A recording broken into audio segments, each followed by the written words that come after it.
باللہ من الشیطان الرجیم بسم اللہ الرحمن الرحیم اللہم صلی علی محمد وآل محمد وعجل فرجہم پی سی این پوڈ کاسٹ ود محمد ریاض داؤدانی میں آپ سب کو خوش آمدید. میں آپ کا میزبان محمد ریاض داؤدانی آپ کی خدمت میں حاضر ہوں، اور یہ نئی ایک پوڈ کاسٹ کا سلسلہ ہے جو انشاءاللہ جس کا آغاز ہوا چاہتا ہے، پہلی ایپیسوڈ ہے. اور اس پوڈ کاسٹ کے اندر انشاءاللہ ہمارا روٹین یہ ہوگا کہ ہم مختلف علماء کے ساتھ، مختلف مذہبی شخصیات کے ساتھ گفتگو کریں گے مختلف موضوعات کے اوپر، ان سے استفادہ کریں گے.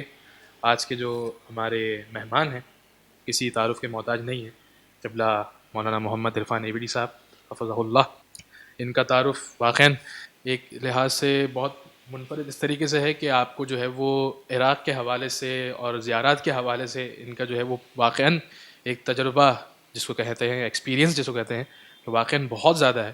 اور ہم انہیں اربعین پہ دیکھیں اور عاشور پہ دیکھیں تو مختلف گروپس کو جو ہے وہ ریلیجس فیلڈ کے اندر جس طرح سے وہ لیڈ کرتے ہیں، تو ان کا تجربہ اس حوالے سے واقعاً بہت منفرد ہے.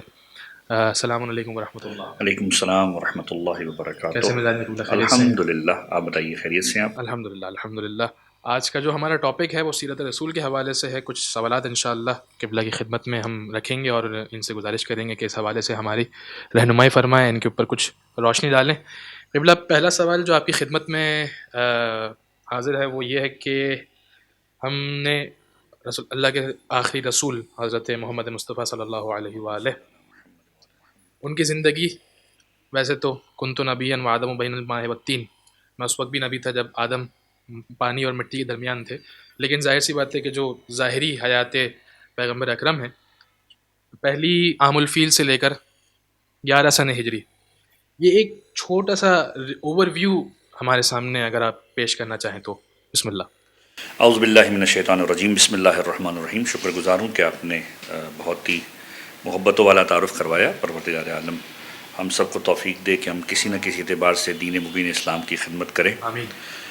رسول گرامی قدر صلی اللہ علیہ وآلہ وسلم کی جب شخصیت کی بات آتی ہے اور ان کی زندگی کے تعارف کی بات آتی ہے تو یہ آپ نے جو جملہ کہا کہ یہ چھوٹا سا پیریڈ، میں اس کو کہوں گا کہ یہ چھوٹا پیریڈ نہیں ہے. 63 سال کی جو زندگی ہے پیغمبر کی، اس 63 سال 63 ایئرس کی زندگی کے اندر پیغمبر نے وہ کام کیا ہے کہ آج 1400 سال کے بعد بھی پیغمبر کا نام زندہ ہے، بے شک، اور یقیناً رہتی قیامت تک پیغمبر کا نام انشاءاللہ زندہ رہے گا.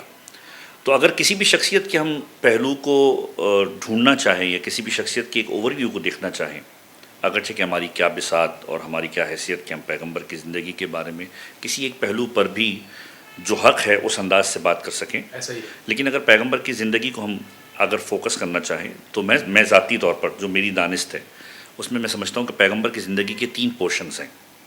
پہلا پورشن 40 سال کا وہ عرصہ کہ جس میں پیغمبر نے مکہ والوں کے درمیان زندگی گزاری، اور مکے والوں کے درمیان پیغمبر اس انداز سے رہے کہ ابھی اعلان رسالت پیغمبر نے نہیں کیا، اپنے آپ کو نبی ڈکلیئر نہیں کیا. ہمارا عقیدہ تو یہ کہ پیغمبر جب سے پیدا ہوئے، جب سے منصب نبوت کے اوپر تھے، اور جب پروردگار عالم کا حکم آیا کہ اب آپ کو آشکار کرنا ہے اور لوگوں کے سامنے پیش کرنا ہے نبی کی حیثیت سے، اس وقت پیغمبر نے اعلان رسالت کیا، جس کو ہم یوم مبعث بھی کہتے ہیں.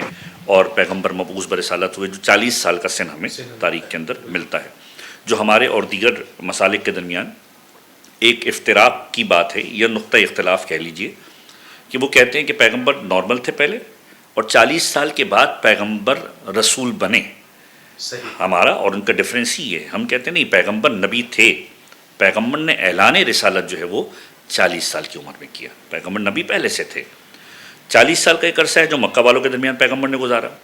اس کے بعد جب پیغمبر نے اپنے آپ کو نبی کی حیثیت سے، رسول کی حیثیت سے ڈکلیئر کر دیا لوگوں کے سامنے، تو اس کے بعد پیغمبر کا زندگی کا وہ پیریڈ ہے جس کو ہم عام طور پر سمجھانے کے لیے ہماری کتب کے اندر بھی بیان کیا جاتا ہے، اسکولوں میں بھی پڑھایا جاتا ہے. پیغمبر کی زندگی کا وہ پیریڈ ہے کہ جس کو ہم کہتے ہیں مکی زندگی. اور وہ مکی زندگی پیغمبر کی کم و بیش 13 سال کی زندگی ہے کہ جس کے اندر پیغمبر نے باقاعدہ طور پر مکے والوں کو جو ہے وہ تبلیغ کی ہے.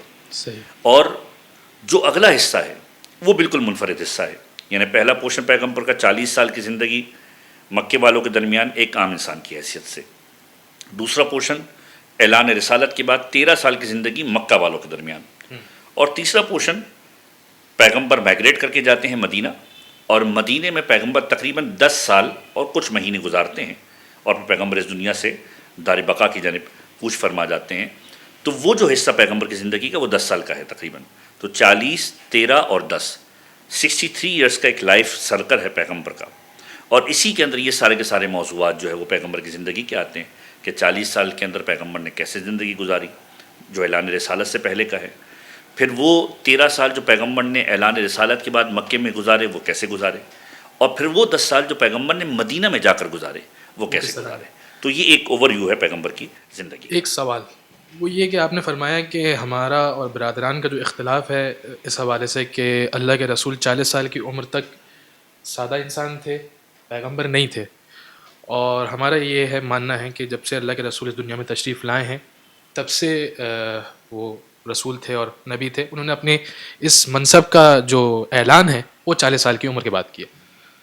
تو وہ جو حدیث جو میں نے شروع میں بالکل پڑھی تھی کہ کنت نبیا وآدم بین الماء والطین، کیا یہ حدیث سنی منابع کے اندر ملتی ہیں ہمیں یا پھر نہیں ملتی؟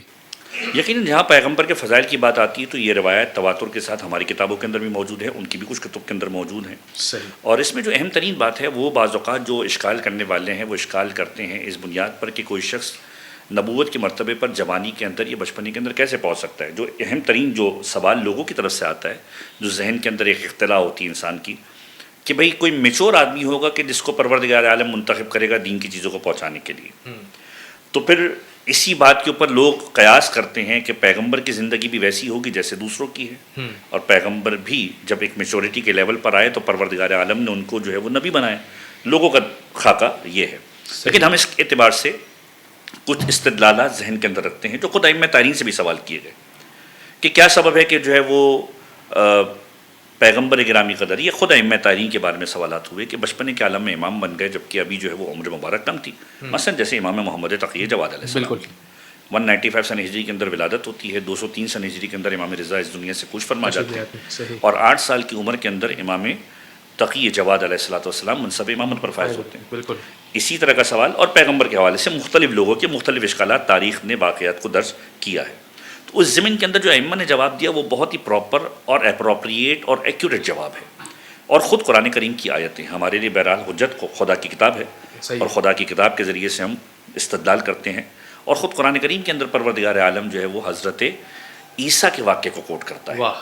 کہ جب حضرت عیسیٰ گہوارے کے اندر تھے اور حضرت عیسیٰ نے گہوارے کے اندر یہ جملہ کہا تھا کہ جب حضرت مریم سے گواہی مانگی گئی تو ایک بچہ تھا گہوارے کے اندر، اور وہ بچہ جو ہے گواہی کے طور پر اپنے آپ کو پیش کرتا ہے کہ انی عبداللہ آتانی الکتاب وجعلنی نبیہ، میں خدا کا بندہ ہوں، پروردگار عالم نے مجھے کتاب سے نوازا ہے اور مجھے نبی بنایا ہے. تو وہ پروردگار کہ جو موسیٰ کو اور عیسیٰ کو گہوارے کے اندر نبی بنا سکتا ہے، وہ پروردگار جو عیسیٰ کو گہوارے کے اندر نبی بنا سکتا ہے، کیا وہ اپنے حبیب کو اس وقت سے نبی نہیں بنا سکتا کہ جب سے اس کو خلق کیا ہے؟ اور یہ تو وجہ تخلیق کائنات ہے. ایسا ہی ہے کہ پیغمبر کا وجود اگر نہیں ہے تو اس کائنات کے کسی چیز کا وجود نہیں ہے. تو بہرحال ہمارے پاس جو ہے وہ ہمارے منابع کے اندر متعدد روایتیں اس انداز سے شاہد ہیں کہ ہم اس بات کے اوپر قائل ہیں کہ پیغمبر کی جو ذات اقدس ہے یہ وہ ذات اقدس ہے کہ جو اس وقت بھی نبی تھی کہ جب آدم پانی اور مٹی کے مراحل کے اندر تھے، اور یہ اس وقت بھی نبی تھی کہ جب آباء و اجداد کے مراحل گزر رہے تھے.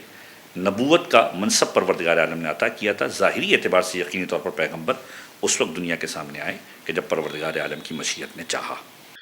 تو یہ تھا اوور ویو اللہ کے رسول کی 63 سالہ زندگی کے حوالے سے. جو 3 آپ نے اس کے اندر ان کو اس پوری زندگی کو 3 حصوں میں اپنے تقسیم کیا. ایک اعلان نبوت سے پہلے کی زندگی، پھر اس کے بعد 13 سالہ زندگی جو انہوں نے مکے میں گزاری اعلان نبوت کے بعد، اور پھر اس کے بعد جو ہے وہ 10 سالہ زندگی جو اللہ کے رسول نے مدینہ میں گزاری.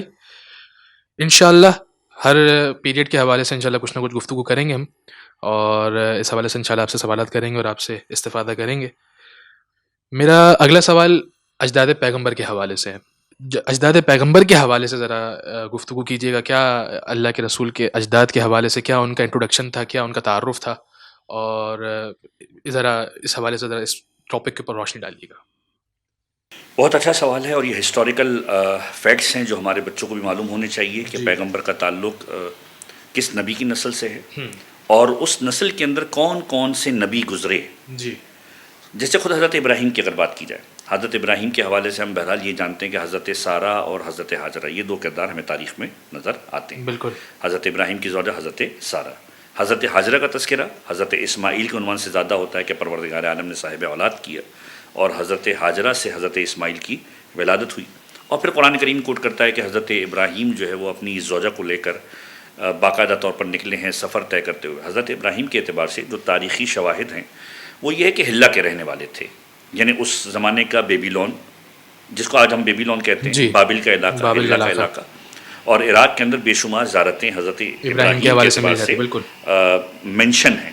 آج بھی حلہ کے قریب کے علاقے، بابل کے علاقے کے اندر وہ آتش نمرود کے اعتبار سے باقاعدہ طور پر باقیات موجود ہیں. اسی طریقے سے مسجد کوفہ ہو گیا، مسجد سہلہ ہو گیا، یا خود نجف اشرف کے اعتبار سے کہا جاتا ہے کہ اس کا قدیم نام بانقیہ تھا. حضرت ابراہیم تشریف لے کر آئے، زلزلے بہت آتے تھے، حضرت ابراہیم رکے، حضرت ابراہیم کے رکنے کی وجہ سے پروردگار عالم نے زلزلے کو دور کر دیا. تو یہ خود ہسٹری کے وہ چیپٹرز ہیں جو حضرت ابراہیم کے اعتبار سے تاریخ نے لکھے ہیں. بالکل، یہ تو وہ سبجیکٹ ہے کہ جس کے اندر آپ کی واقعی مہارت ہے. نہیں، محبت ہے، بہرحال لوگ محنت کرتے ہیں. نہیں، اس کے بعد تو انشاءاللہ واقعی ایک پوڈ کاسٹ درکار ہے کہ عراق کے حوالے سے کیا انشاءاللہ کیا تاریخی حیثیت ہے عراق کی، اور شہروں کے حوالے سے جو ہے وہ انشاءاللہ ایک پوڈ کاسٹ واقعی درکار ہے. تو بیک ٹو دا پوائنٹ کہ حضرت ابراہیم کا جب بھی تذکرہ آتا ہے تو ہمارے ذہن میں دو کردار آتے ہیں، حضرت سارہ کا کردار، حضرت حاجرہ کا کردار. یہ دونوں ازواج ہیں حضرت ابراہیم کے.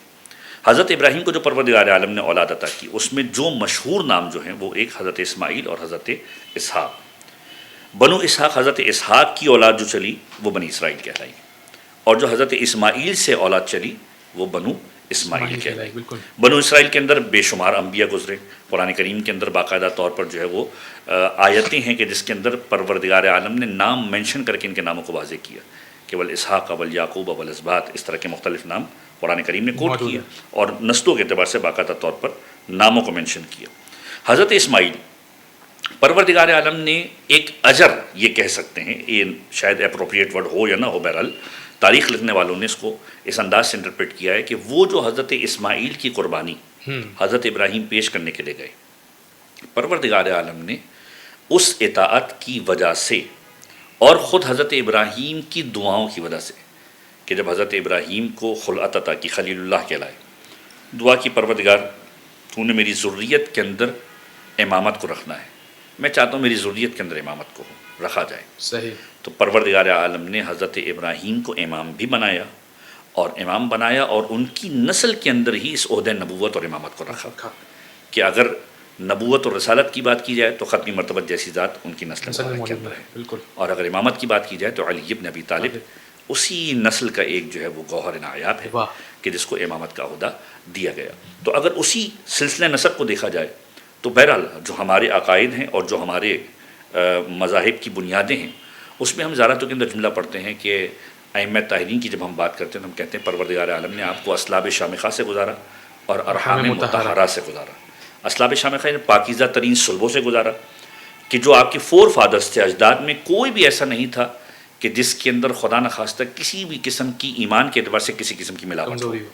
اسلاب صلب یعنی اجداد مکمل اوصیہ میں سے تھے، زیادہ تر اوصیہ میں سے تھے. حضرت ابو طالب کا کردار اٹھا کر دیکھیے، حضرت عبداللہ کا کردار اٹھا کر دیکھیے، جو پیغمبر کا سلسلہ نسب ہے. حضرت محمد صلی اللہ علیہ وآلہ وسلم ابن عبداللہ ابن عبد مطلب، اس کے بعد حضرت ہاشم، پھر عبد مناف، پھر قصی بن کلاب، اور یہ سلسلہ آگے جو چلتا جاتا ہے حضرت ابراہیم تک جا کر یہ جڑتا ہے. تو اس سلسلے نسب کے اندر کوئی بھی ایسا نہیں تھا کہ جس کا دین نجاست سے آلودہ ہو. یا تو وہ دین ابراہیم حنیف پر موجود تھا یا اوصیاء انبیاء میں سے تھا کہ وہ باقاعدہ طور پر ان وراثت کے اندر ان چیزوں کو لے کر بیٹھا ہوا تھا کہ جو ماقبل انبیاء کی وراثت کی چیزیں تھیں. تو پیغمبر کو جو سلسلہ نسب ہے حضرت عبداللہ، خود عبداللہ، حضرت عبداللہ پیغمبر کے والد محترم، تاریخ کی وہ شخصیت ہے کہ جن کو باقاعدہ طور پر ایڈریس کیا گیا کہ حضرت عبداللہ کی جو تاریخ ہے یہ خود بھی ایک بہت ہی زبردست قسم کی تاریخ ہے. حضرت عبد مطلب کے گھرانے کے اندر جب حضرت عبداللہ کی ولادت ہوئی ہے اور یہ بیٹا جب پیدا ہوا ہے تو باقاعدہ طور پر یہ اگلی آنے والی انشاءاللہ باتوں کے اندر ہم آپ کے سامنے تذکرہ کریں گے کہ باقاعدہ طور پر انہوں نے ایک منت مانی تھی کہ میں اپنا ایک بیٹا جو ہے وہ راہ خدا میں قربان کروں گا. صحیح. تو اب راہ خدا میں قربان کرنا ہے اس بیٹے کو، اور اس بیٹے کو بچایا بھی گیا اور اس کی نسل سے پیغمبر خدا کو اس دنیا میں لایا بھی گیا. تو یہ پوری کی پوری ایک ہسٹری ہے کہ کتنے کفارے کے طور پر اونٹ دیے گئے یا کیا واقعہ تھا. یہ پوری ایک ہسٹری ہے. اسی طریقے سے حضرت عبداللہ کے اوپر اگر آپ جائیں تو حضرت عبد مطلب شیبۃ الحمد بھی کہا جاتا ہے. جب پیدا ہوئے تو بال کچھ سفید تھے. شیب شباب کہتے ہیں جوان کو, شیب کہتے ہیں بڑھاپے کو. شیبۃ الحمد یعنی یہ وہ بچہ تھا کہ جس کے چہرے یا بالوں سے بڑھاپا نظر آتا تھا لیکن حمد قابل حمد تھا, بہت اچھا لگتا تھا. شیبۃ الحمد کہا گیا. واہ. پھر ان کے بابا حضرت ہاشم سقائی پانی پلانا اور پیغمبر کے گھرانے کا خاصہ رہا. خاصہ رہا ہے. حضرت ابو طالب کے گھرانے کا خاصہ رہا, امیر المومنین کے گھرانے کا خاصہ رہا. بالکل. یہ حضرت ہاشم کا جو پورا عنوان ہے, بنو ہاشم جو ہم کہتے ہیں, یہ پورا ایک ڈسکشن کے قابل ایک ٹاپک ہے. پھر حضرت ہاشم کی جو ولادت ہوئی ہے, حضرت ہاشم کے بھائی عبد شمس, جس گھرانے کے اندر عبد مناف کے دونوں بیٹے تھے. عبد مناف پیغمبر کے 4 فادرز ہیں, اور عبد مناف کے بیٹے حضرت ہاشم اور عبد شمس جب دونوں پیدا ہوئے, حضرت ہاشم کے قدم تھے اور عبد شمس کا سر تھا کہ جہاں پر ان کا قدم جکڑا ہوا تھا اور ملا ہوا تھا. خون آلود جو روایتوں نے لکھا ہے کہ جب یہ پنجہ جو ہے ان کے سر اقدس کے اندر گڑا ہوا تھا تو تلوار کے ذریعے سے جدا کیا گیا تھا, بہت خون بہا تھا. تو نجومیوں نے پیشن گوئی کی تھی کہ یہ خون نسلوں تک جاری رہے گا, اور تاریخ نے دیکھا کہ ایک بنو ہاشم اور ایک بنو امیہ, یہ 2 کیٹیگریز کہلائیں جو ایک دوسرے کے مقابلے پر آئی, جنگ و جدل کے اندر مشغول رہے. جی ایسا ہی ہے. جزاک اللہ خیر الجزا قبلہ, بہت بہت شکریہ, آپ نے اپنے قیمتی وقت میں سے ہمیں ٹائم دیا. ناظرین محترم, جیسا کہ آپ نے دیکھا ابھی تو صرف اور صرف ہم ہسٹری کے دروازے پر پہنچے ہیں, تاریخ کے دروازے پر پہنچے ہیں, ہم کھٹکھٹا رہے ہیں. یہ دروازہ کھلے گا, ہم اس میں داخل ہوں گے.